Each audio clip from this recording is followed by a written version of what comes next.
votre téléviseur pour vous faire découvrir quelques-unes de nos chaînes trop spécialisées. À commencer par ma préférée, la Masse Boutique, une chaîne exclusivement consacrée au magasinage de ma nouvelle télévision. Hé, mon ami! Tu vas acheter des TV? Tu vas acheter les TV? Viens dans Masse Boutique, viens! Viens! Moi, j'ai plein de grosses TV pour toi et ton grosse famille. J'ai tout ce que tu veux. J'ai les plasmas, j'ai les CRT, j'ai les LCD, j'ai les DLP. Ah, toi, va tout mélanger. Tout mélangé parce que fini l'époque où le choix d'une télévision reposait uniquement sur la grosseur de l'écran et la couleur du faux fini bois. Aujourd'hui, les technologies se bousculent et le consommateur se retrouve assommé. Moi, on va pouvoir profiter de ça pour te vendre grosse TV cher.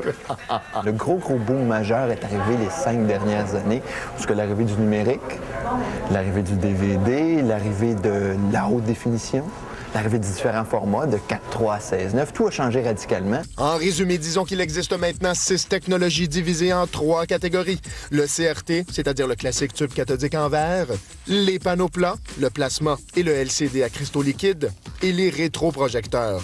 Il y en a 3, le CRT à 3 tubes cathodiques et les 2 rétroprojecteurs à simple lentille, LCD ou le nouveau DLP. Très prometteur. Vous avez compris? Non! Ben voilà pourquoi c'est important d'avoir un bon conseiller pour nous éclairer. Mais mon ami, ne t'en va pas. Je vais t'expliquer, tu vas tout comprendre. Fais-moi confiance, mon ami. Faisons plutôt confiance à Patrick Masbourian, un populaire animateur à la télévision qui nous explique que le choix d'une nouvelle TV commence à la maison. Le choix d'une nouvelle TV commence donc ici, à la maison, où il est important de se poser 3 questions.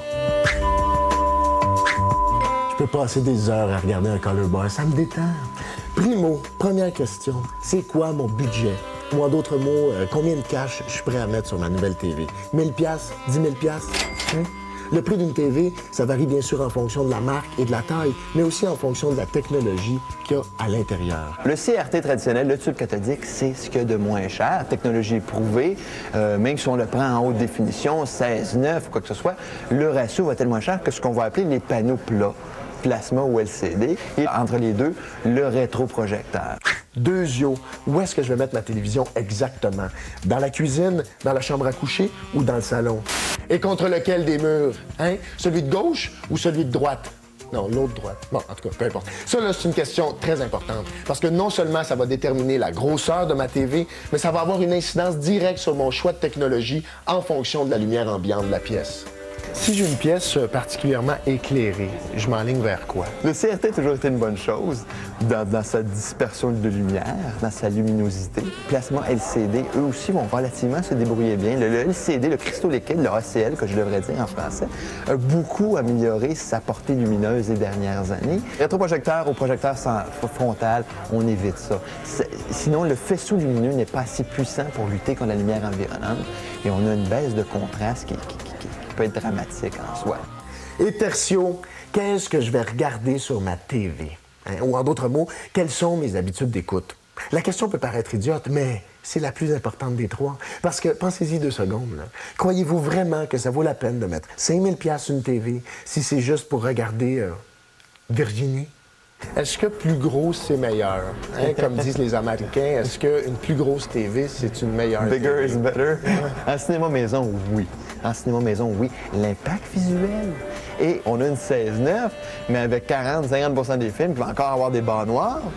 Donc, à ce moment-là, le plus grand écran possible, parce que même quand on regarde des films d'action, mais notre écran de 60 pouces, par exemple, mais elle va tomber à 45 pouces. Donc, du fait qu'on a multiples formats ou des ratios, à ce moment-là, le plus gros va tout le temps nous permettre d'avoir au moins une image balancée en grandeur. Bon, alors, j'aime le cinéma, je veux un grand écran à rétroprojection pour pas que ça me coûte trop cher. Maintenant, qu'est-ce que je choisis? Le CRT, le LCD ou le nouveau DLP? C'est pour vraiment l'application cinéma maison. Le DLP a une qualité d'image qui est très film-like, comme on dirait en anglais, qui est très cinématographique. La manière qu'il reproduit ses contrastes, les noirs sont d'une profondeur exceptionnelle qu'aucune autre technologie va égaler dans le projecteur. Et si je manque vraiment d'espace puis que j'ai les moyens de m'acheter un panneau plat? Encore là, qu'est-ce que je choisis? Le LCD ou le plasma? Le plasma en soi va avoir de plus gros pixels, va avoir plus de traînées visuelles aussi. Mais c'est une question aussi de lifestyle. Le monde qui achète un écran plat, c'est une question de lifestyle. C'est un statement souvent qu'on veut faire. On veut avoir un jouet. Et souvent, c'est la dernière chose qu'il faut regarder. La qualité de l'image. Mais on ne se comptera pas de mentir. Le plasma, c'est pas beau quand même. C'est moins beau.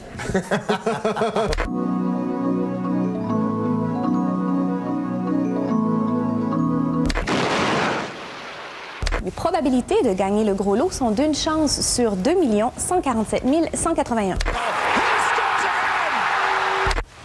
J'ai vu ton reportage sur une chaîne concurrente, le Mass Boutique, et tu parlais pas de télévision haute définition. Non, le reportage sur comment magasiner sa télé. Écoute, Ouais. j'ai fait le choix de ne pas en parler de la haute définition parce que je considère qu'on n'est pas rendu là. Et que donc, en ce sens-là, c'est pas un critère d'évaluation quand vient le temps de choisir une télévision. On n'est pas rendu là. Est-ce que je me trompe en disant que l'offre est tellement peu généreuse en haute définition que ça vaut pas la peine? Tu te trompes pas. Mettons qu'effectivement, l'offre est assez limitée. Moi, dans le fond, je me dis que la haute définition, je la réserve à des mordus qui sont prêts à investir et à mettre beaucoup de sous pour ça. D'ailleurs, je vais présenter un tout petit peu c'est quoi l'offre. Ça va vous donner une idée. D'abord, pour ceux que ça intéresse, la façon la plus facile d'avoir la télévision haute définition, c'est évidemment de faire affaire avec un fournisseur de télévision par câble numérique ou par satellite. Eux vous fournissent un décodeur. Enfin, vous fournissent, vous le payez. Et en plus, vous devez avoir chez vous une télévision qu'on dit prête pour le HD, donc HD Ready. Première chose, je dis que ça s'adresse aux mordus, oui, et ça s'adresse à ceux qui, en tout cas pour le moment, écoutent des émissions en anglais. Si c'est pas votre cas, oubliez le HD pour l'instant, du moins à court terme. OK. Parce que pour l'instant, ce qu'on a, c'est des gros réseaux américains en HD. Il y a une dizaine de chaînes au total, PBS, NBC, ABC, Fox, bon, j'en passe. Et des chaînes canadiennes comme CTV, Discovery Canada, qui est intéressant. Donc, il n'y a rien en français. Pas pour l'instant. C'est sûr que c'est en projet pour beaucoup de gens, mais si de façon concrète, aujourd'hui, on regarde c'est quoi l'offre, il n'y a rien en français. Ouais. Mais il y a des chaînes de films comme Movie Network, Movie Central, ça varie selon les fournisseurs, qui offrent de temps en temps des films en HD. Et là, ça pourrait être possible qu'il y ait un film en français, par exemple, qui soit diffusé, mais ça reste à voir. OK.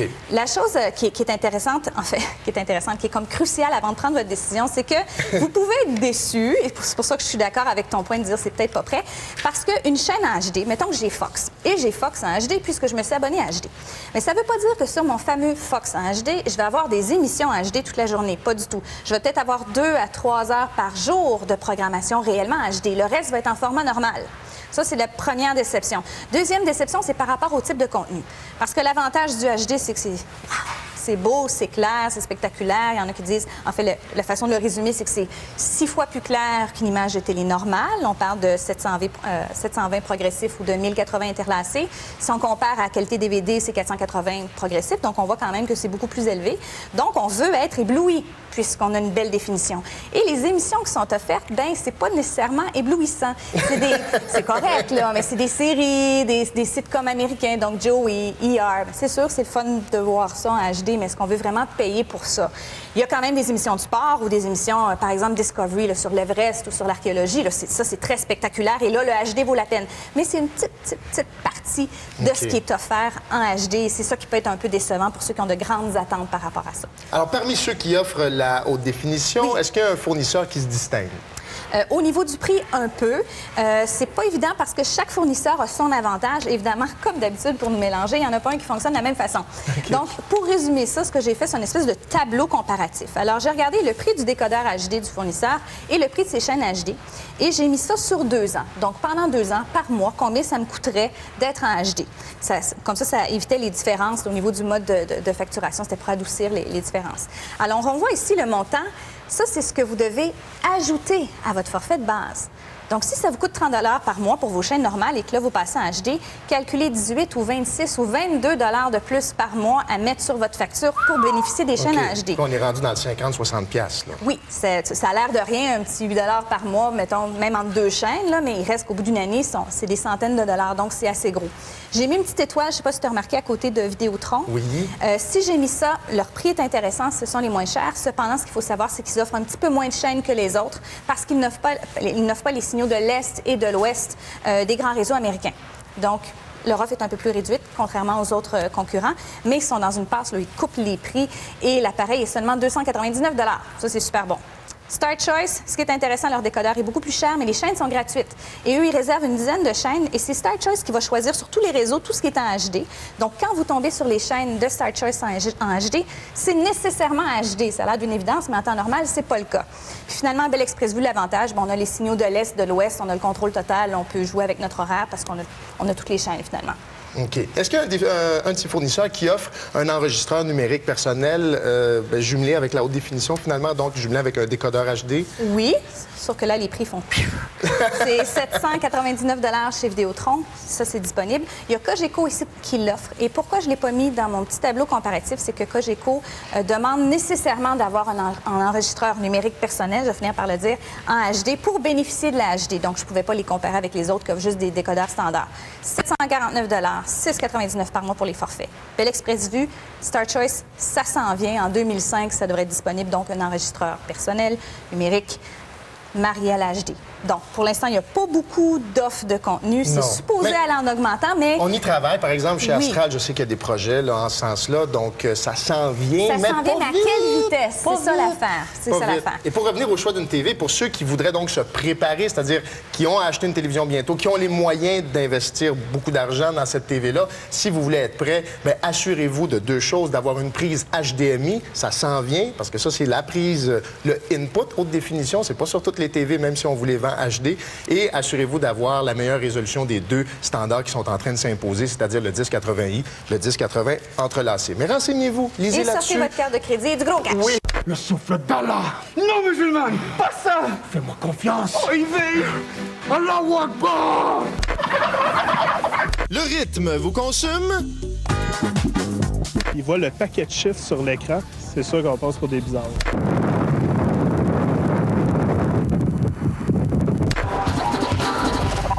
Si vous avez un commentaire sur l'émission, vous pouvez joindre le service à l'auditoire de Z-Télé par courrier, également par téléphone ou système ATS et bien sûr via le site ztélé.com.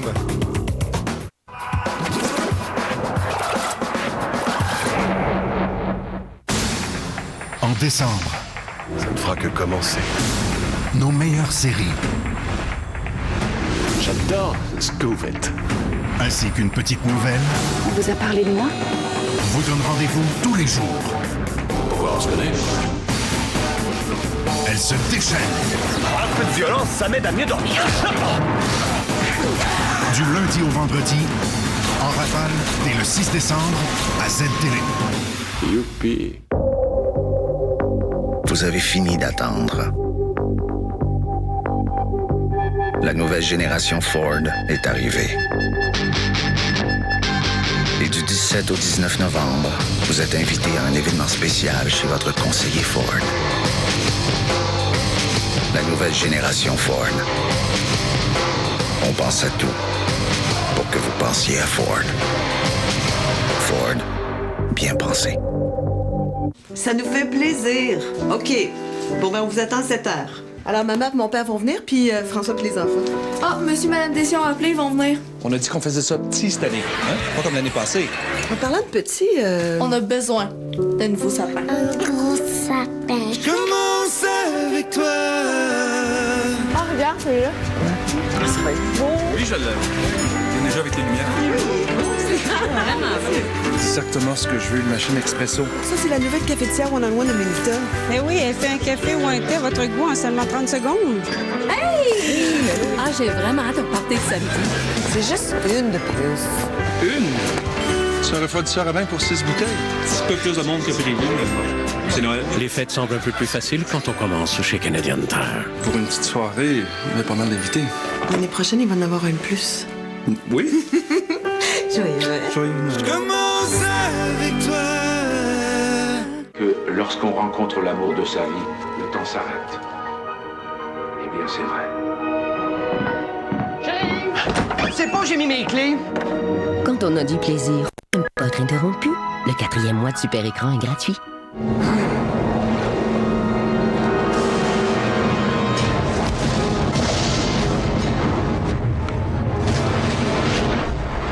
Quand on a du plaisir, on n'aime pas être interrompu. Le 4e mois de Super Écran est gratuit.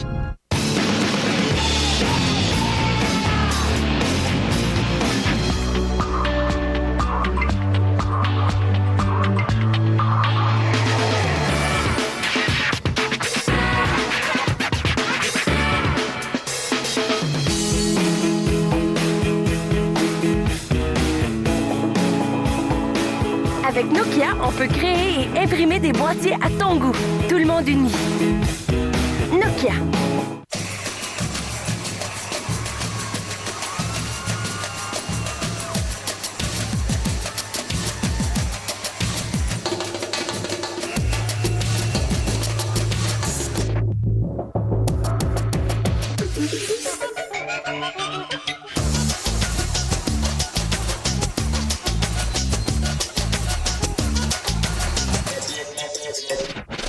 Smirnoff, qui es-tu?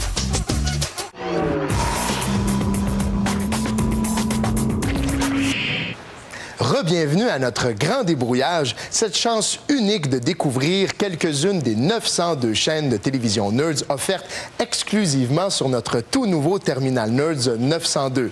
Je vous rappelle que ce grand débrouillage est d'une durée d'aujourd'hui seulement. Après, il va falloir vous débrouiller tout seul. Alors achetez maintenant. Notre téléphoniste attend toujours votre appel. Le Terminal Nerds 902, c'est la chance unique de découvrir des chaînes de télé trop spécialisées, comme par exemple le Canal K, la seule chaîne de télé exclusivement consacrée à la critique de la télé. J'avais le goût de débarquer de mon cheval puis de frapper la commentatrice à coups de pelle.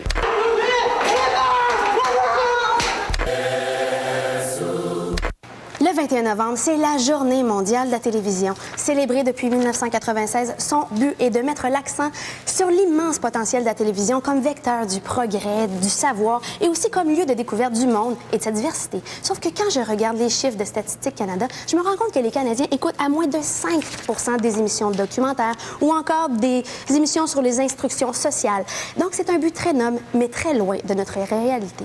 Et justement, nous, notre réalité, les Canadiens, 59 % de nos foyers ont 2 téléviseurs, plus du tiers en ont 3. On consomme plus de 3 heures de télévision par jour sur 6 heures de loisirs. Et à 25 % c'est des émissions d'affaires publiques ou des nouvelles, et à 27 % du drame. Mais pour moi, les nouvelles et les émissions d'affaires publiques, c'est aussi du drame. Donc, on consomme à 52 % du drame. C'est complètement dramatique. Et après ça, on se demande comment se fait qu'on recherche tant le bonheur. Autre truc très dramatique, notre façon de gérer la télé aujourd'hui. Et j'ai un exemple très concret. Patrick Lelay, PDG de TF1, la grande chaîne française, nous livre sa conception de la télévision dans un ouvrage intitulé « Les dirigeants face au changement ». Et je le cite.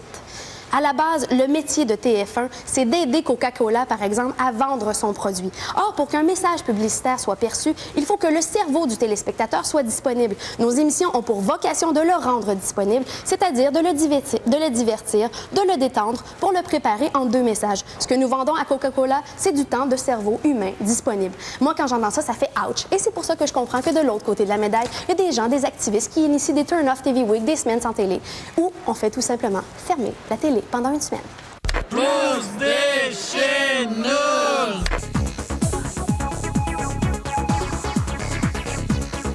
À vendre, chien Aibo de race Sony, qui ne répond pas au nom de Bill. Utilisation limitée, prix avec. Yo man, check it out, la TV is all over the place. Passe à ça, man.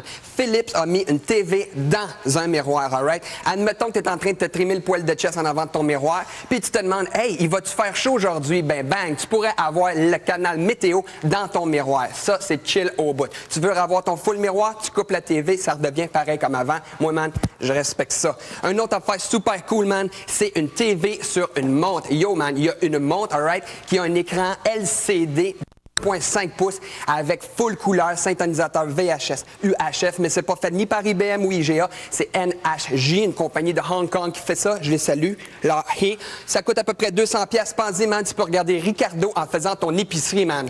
Ça, man, bon appétit, alright, c'est écœurant. Mais l'ultime, le most of all, le holy banana des places pour regarder vidéo hip-hop, des affaires comme ça, c'est les fameuses lunettes iTop, man. Tu te mets ça dans la face, puis là, tu as un petit écran de 5 par 8 mm. Tu jurerais que un écran géant de 7 mètres dans la tête. C'est écœurant au bout. Naturellement, c'est relié à une petite affaire qui va ici à la ceinture. C'est là que la source rentre. Tu te mets ça à côté de ton cell, à côté de ton page, à côté de ton mic. Whatever, man. C'est super cool. C'est super le fun. Check it out. Ça coûte à peu près 1000$. Ça vaut la peine. Ça s'appelle le iTop. C'est fait pour tout le monde. Puis ça se porte d'en face parce que c'est là que ça se porte des lunettes. Yo. Il y a une visibilité qui ira de nul à pourri. Multitude of national and international space research experiments.